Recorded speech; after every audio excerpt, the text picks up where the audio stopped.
Hello student, আজকে আমরা class 11 এর যে দ্বিতীয় সেমিস্টার রয়েছে সেই দ্বিতীয় সেমিস্টারের সিলেবাস সম্পর্কে আলোচনা করব।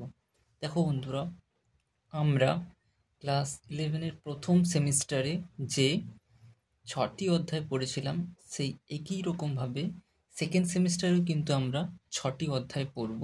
দেখো তোমরা এখানে 6টি অধ্যায় সম্পর্কে দেওয়া আছে। আমরা প্রথমে যে অধ্যায়টি পড়ব সেটা হচ্ছে রাজনৈতিক তত্ত্বের মৌলিক ধারণাসমূহ, অর্থাৎ কিছু মৌলিক ধারণা রাজনৈতিক তত্ত্বের, সেগুলো নিয়ে আমরা আলোচনা করব। সেই মৌলিক ধারণাগুলো কি কি না আইন, স্বাধীনতা, সাম্য, ন্যায়, এই সমস্ত বিষয় নিয়ে আমরা আলোচনা করব। তারপর দ্বিতীয় যে অধ্যায়টা আছে দেখো তোমরা, সেটা হচ্ছে জাতি এবং জাতীয়তাবাদ। অর্থাৎ এখানে আমরা জাতি এবং জাতীয়তাবাদ সম্পর্কে আলোচনা করব। এখানে আমরা জাতি কি, জাতীয়তাবাদ কি, এইগুলো নিয়ে আমরা আলোচনা করব। আর এখানে আরেকটা জিনিস আলোচনা করতে হবে, সেটা হচ্ছে আত্মনিয়ন্ত্রণের অধিকার। এর সঙ্গে আরও একটি বিষয় আমরা আলোচনা করব, সেটা হচ্ছে রবীন্দ্রনাথ ঠাকুরের জাতীয়তাবাদ সম্পর্কে ধারণা। অর্থাৎ রবীন্দ্রনাথ ঠাকুর জাতীয়তাবাদ সম্পর্কে কি বলেছেন, এগুলো নিয়ে আমরা এই দ্বিতীয় অধ্যায়ে আলোচনা করব। আর তৃতীয় অধ্যায় দেখো, প্রত্যেকে দেখতে পাচ্ছ তোমরা নিশ্চয়ই, সরকারের বিভিন্ন রূপ। অর্থাৎ আমাদের দেশে যে সমস্ত দেশ রয়েছে, বিভিন্ন দেশে বিভিন্ন রকমের সরকার রয়েছে, বিভিন্ন রূপ আছে সরকারের। সেই বিভিন্ন রূপে সরকারের, সেগুলো নিয়ে আমাদের আলোচনা করতে হবে। সেখানে অনেকগুলো সরকারের রূপ আছে, যেমন ডেমোক্রেটিক গভর্নমেন্ট অর্থাৎ গণতান্ত্রিক সরকার। আবার আমরা সর্বাত্মকবাদের যে সরকার সেটা দেখতে পাবো, যেখানে গণতন্ত্র নেই। আবার ওখানে কর্তৃত্ববাদের সরকারও দেখতে পারবো, যেখানেও গণতন্ত্র নেই। এগুলো আমরা যখন পড়বো এক এক করে, তখন আমরা বিস্তারিত জানবো। তারপরে আছে দেখো, চতুর্থ অধ্যায় রয়েছে।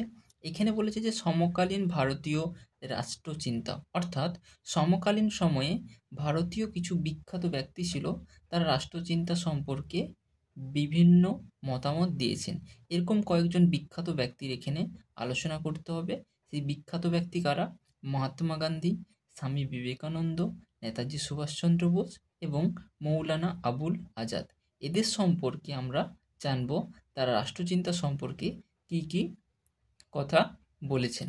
তারপরেই আছে দেখো 5 নম্বর অধ্যায়ে মৌলিক অধিকারের অর্থ, প্রকৃতি, নির্দেশমূলক নীতি ও মৌলিক কর্তব্যসমূহ।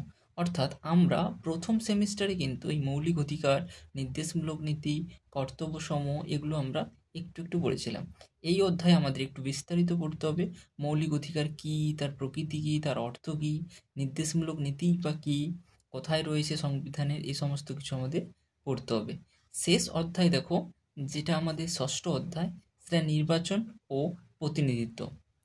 অর্থাৎ এখানে নির্বাচন পদ্ধতি সম্পর্কে আমরা জানব। আরও আমরা জানব কিভাবে নির্বাচন পরিচালিত হয় এবং কারাই বা নির্বাচন পরিচালনা করে, অর্থাৎ ইলেকশন কমিশন সম্পর্কে আমরা এই অধ্যায়ে জানব।